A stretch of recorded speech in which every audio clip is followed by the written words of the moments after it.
사랑과 은혜의 하나님, 저희들이 반석이신 예수 그리스도 위에 굳건히 서서 거대한 홍수 같은 이 세상 속에서도 늘 우리 주 예수 그리스도와 함께 우리의 삶에 무너짐이 없이 더 온전한 모습으로 주님과 함께 동행하는 참된 믿음의 길을 걷도록 우리를 이끌어 주시기를 원하옵고 기도합니다. 우리의 삶의 근본이 주님께 있기에 이처럼 우리가 하루를 시작하며 늘 새벽 시간을 주님과 함께 이렇게 동행합니다. 생명의 양식으로 함께 하시고 주 안에도 굳건히 뿌리 내려서 좌로나 우로나 치우침 없이 오직 주님의 선하신 뜻을 따라 한 걸음 한 걸음 나아가는 우리들의 모든 믿음의 발걸음이 되도록 함께해 주옵소서. 감사드리며 예수님의 이름으로 기도드립니다. 아멘. 찬송 451장입니다. 451장.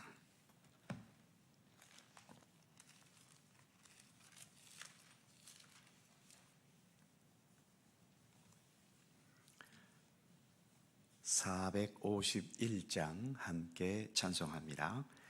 예수 영광 버리사 사람 되신 것 보고 너도 고난 당하나 길이 참으라.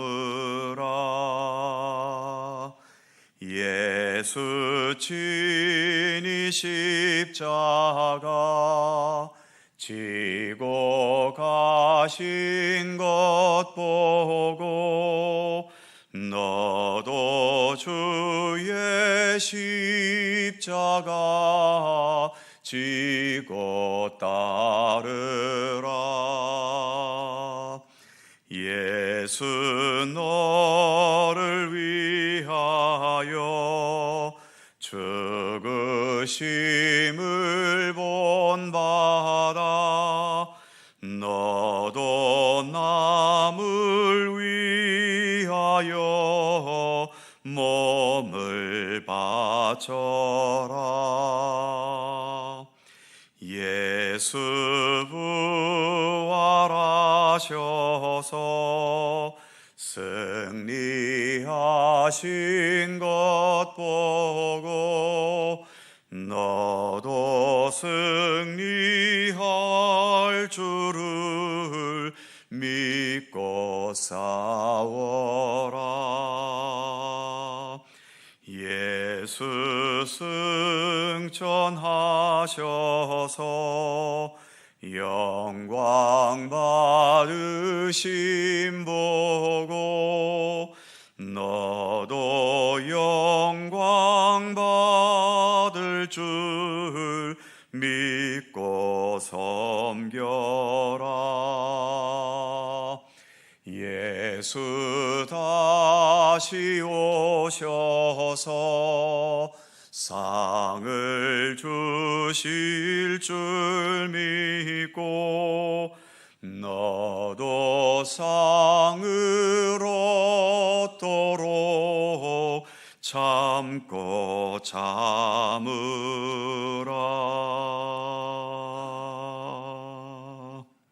아멘. 베드로전서 2장 21절입니다. 신약성경 379면 베드로전서 2장 21절 한 절입니다. 21절 한 절을 다 함께 한 목소리로 봉독합니다. 이를 위하여 너희가 부르심을 받았으니 그리스도도 너희를 위하여 고난을 받으사 너희에게 본을 끼쳐 그 자취를 따라오게 하려 하셨느니라. 아멘. 지난 토요일에 본문이었던 바로 앞부분에서 베드로는 까다롭고 부당하게 고난을 주는 주인들에 대해서 사환들, 즉 노예들은 하나님을 생각하고 하나님 앞에 아름다워야 한다고 권면했지요. 즉 너희가 현실에서는 주인에게 속한 노예들이지만 그 이전에 먼저 우리는 하나님의 종들이고 하나님의 종으로서 지금의 육신적인 주인에게로 보내졌기 때문에 항상 하나님을 먼저 생각하고 하나님 앞에 아름다울 수 있는 삶을 살아가야 할 책임이 있다는 것을 말한 겁니다.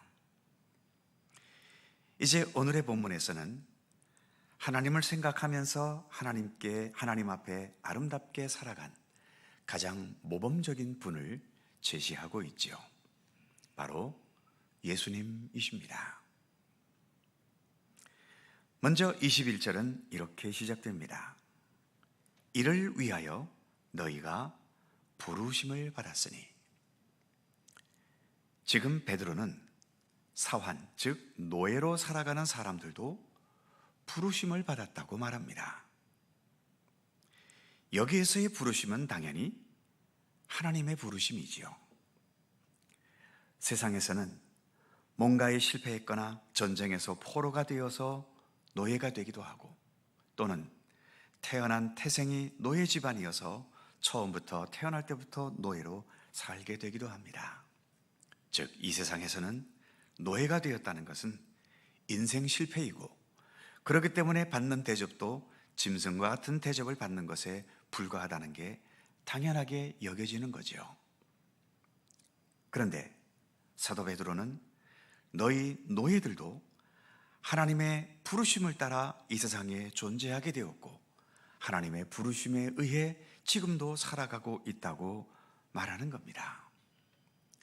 하나님께서 부르셨다는 것, 그것은 그만큼 존귀하다는 것이죠. 세상에서는 가장 낮은 천한 신분인 노예이지만 하나님께서 필요하셔서 부르신 하나님의 종이라는 것입니다. 사람들에 따라 여러 가지 신분이 다를 텐데 우리에게 남는 최후의 신분은 무엇일까요? 세상이 평가해서 우리에게 부여해 준 세상의 신분일까요? 아니면 하나님께서 은혜로 주신 하나님의 백성, 하나님의 일꾼으로서의 신분일까요? 세상적인 신분이 아무리 높다 해도 그 신분을 가지고 하나님 앞에 갈 수는 없습니다.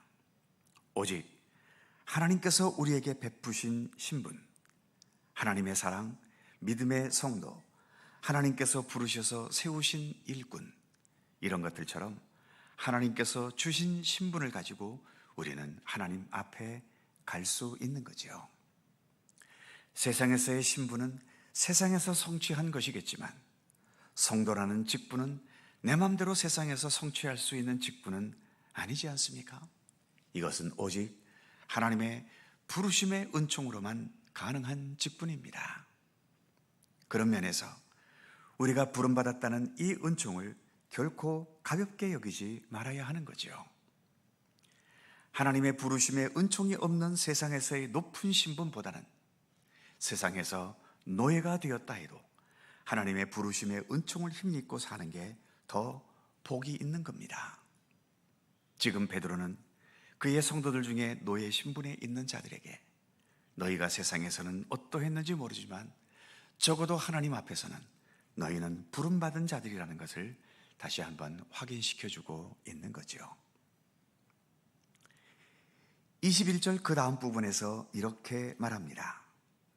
그리스도도 너희를 위하여 고난을 받으사 너희에게 본을 끼쳐 그 자취를 따라오게 하셨느니라.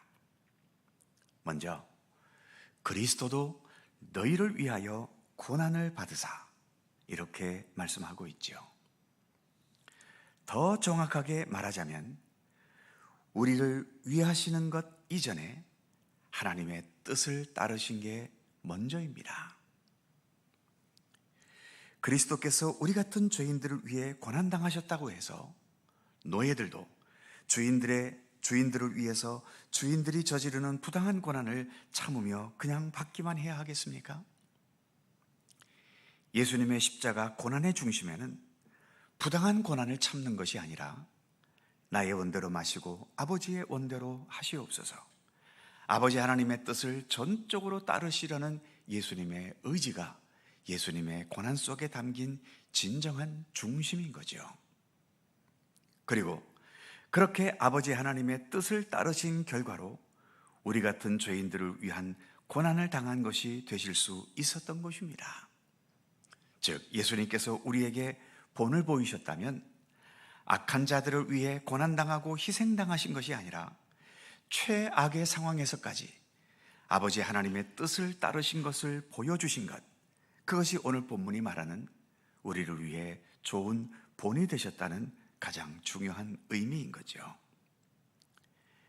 내가 주인 같은 강한 자에게 부당한 고난을 당하든 아니면 나보다 낮은 사람이 나에게 잘못을 행했을 때 하나님을 생각하면서 어떤 면으로는 인내하고 용서하고 받아들여야 할지, 또 다른 면에서는 하나님의 공의와 정의를 위해 부당함에 대해 끝까지 투쟁하거나 엄하게 책임을 물어야 할지, 각자 믿음의 지혜에 달린 문제인 거죠. 그래서 우리에게는 더 성숙하고 온전한 믿음이 필요한 겁니다.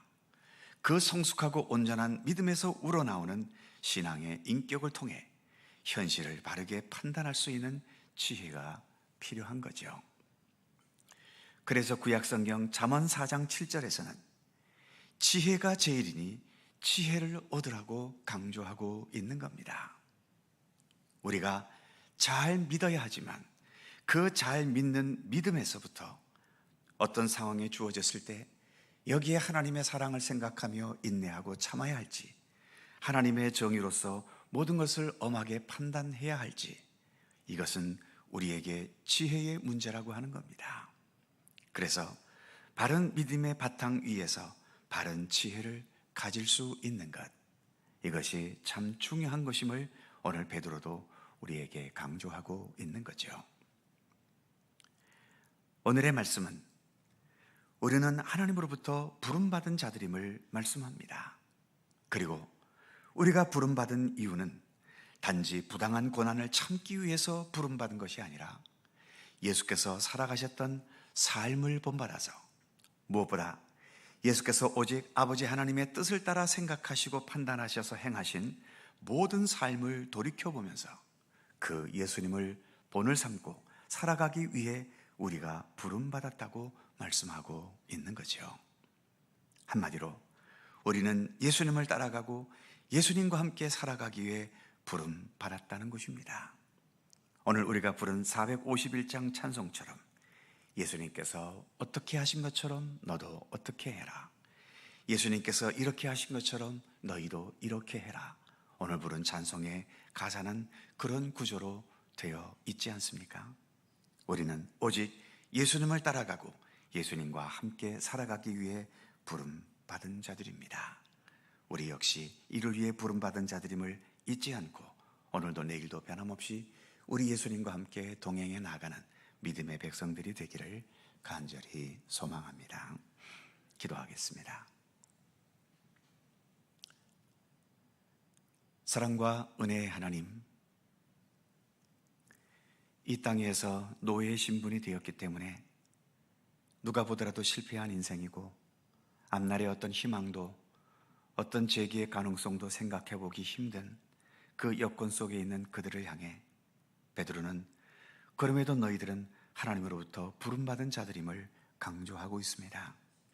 그러기에 세상 속에서 어떠한 취급을 당하며 살아가든 우리가 먼저 하나님의 종이라는 사실을 인식하고 무엇보다 주님께서 우리를 부르셨고 그리고 부르심 받은 자들이 어떻게 살아가야 할 것인지를 예수님께서 삶을 통해 보여주셨으니만큼 오직 그 예수 그리스도를 따라서 참된 믿음의 삶을 살아갈 것을 권면하는 것을 오늘 우리가 함께 말씀으로 생각해 보았습니다. 하나님, 이 세상에 살고 있기 때문에 우리 역시 이 세상에서의 여러 신분과 지위와 또 육신적인 여러 조건들을 갖추는 것에 많은 부분 매달릴 수밖에는 없지 않겠습니까? 그러나 주님, 아무리 좋은 것으로 세상에서 내가 얻었다 하더라도 그 어떤 것도 영원한 것이 없음을 늘 깨닫게 하여 주시옵소서. 영원할 수 있는 것은 오직 하나님께서 은혜로 베푸신 것들, 그것만이 우리에게 영원한 것임을 늘 기억하게 하여 주옵소서. 그러기에 눈에 보이는 어떤 세상적인 것에 너무 집착하지 않게 하시고, 눈에 보이지 않지만 진정한 영원한 가치를 지닌 참된 믿음의 요소들이 무엇인지를 바르게 깨닫고 인식하면서 주 안에서 정말 소중하고 주님께서 귀히 여기시는 것을 더 붙들고 나아갈 수 있는 우리들의 믿음이 되도록 함께해 주시옵소서. 오늘도 우리로 하여금 예수 그리스도를 따라 살 수 있도록 이끌어 주셔서 감사합니다. 언제 어느 때 어떤 상황이 되었든 예수님께서 우리보다 먼저 앞서가심을 믿음의 눈으로 바라보면서 우리 예수님께서 행하셨던 모든 것, 주님께서 말씀하시고 또 주님께서 삶을 통해 우리에게 보여주신 모든 것들을 더 참된 믿음의 눈으로 바라보면서 더 예수님과 함께 일치되고 예수님과 모든 삶의 발걸음을 함께 동행해 나아가는 우리들이 될 수 있도록 우리 하나님 함께해 주시옵소서. 오늘도 새날을 허락해 주셔서 감사합니다. 주님과 함께 동행하는 귀한 날이 되게 하시고 오늘도 간절히 간구하며 기도하는 우리들 모두의 기도의 제목을 우리 하나님 기억해 주시고 오직 주님의 선하신 뜻 안에서 응답되고 이루어지도록 우리 하나님 함께해 주시옵소서. 전국이 이처럼 수해로 인해서 몸살을 앓고 있습니다. 이미 많은 생명들이 이렇게 또 희생을 당했고 수많은 이재민들이 삶의 터전을 잃고 또 망연자실해하고 있는 안타까운 이 현실을 하나님 불쌍히 여겨주옵소서.